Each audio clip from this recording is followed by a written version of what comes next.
बजाओ ढोल गुलशन में, हमारे पीएम मोदी आने वाला है।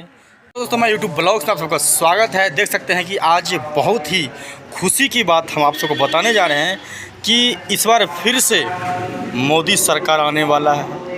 क्या आप सबको क्या लग रहा है कि मुझे इस बात की जल्द से जल्द खुशी मिल चुका है कि अब की बार फिर से तीसरी बार पीएम मोदी आ रहे हैं। लेकिन अब की बार किसकी सरकार आ रहा है बताओ? इस बार मोदी की सरकार आ रही है। जय श्री राम। जय श्री राम।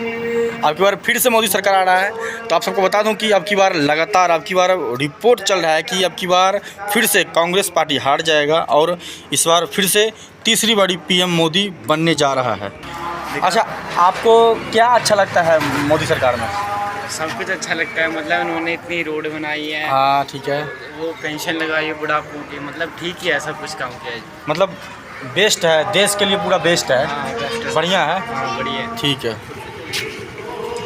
पूरे देश में एक ही चर्चा है कि जो राम को लाए हैं हम उसे लाएंगे। मतलब राम जी का मूर्ति स्थापित किया गया है, ये श्री नरेंद्र मोदी जी ने किया है और उसी के लाने की वजह से अब की बार फिर से पीएम मोदी जी आ रहा है। क्योंकि दोस्तों टीवी और कई सारे खबरों में गिनती का जो वोटिंग है, कुछ गिनती हो चुका है। आप सबको पता है कि अभी मंगलवार को ये चीज़ क्लियर हो जाएगा किसकी सरकार बनी, 4 जून को। तो अब की बार फिर से जो है पीएम मोदी का आने का चांस है, क्योंकि जो गिनती का वोट है कुछ आंकड़ा दिखाया जा रहा है कि अब की बार फिर से मोदी सरकार आने वाला है। और जो राहुल गांधी है हाथ पर हाथ देकर धड़े बैठे हैं कि अब की बार फिर से मैं हार गया। तो आप सबको क्या करना है, इस वीडियो को शेयर कीजिए और हमारे चैनल को सब्सक्राइब कर लीजिए। अगले वीडियो में हम पूरा खुलासा करेंगे कि बजाओ ढोल गुलशन में, हमारे पीएम मोदी आने वाला है। जय हिंद।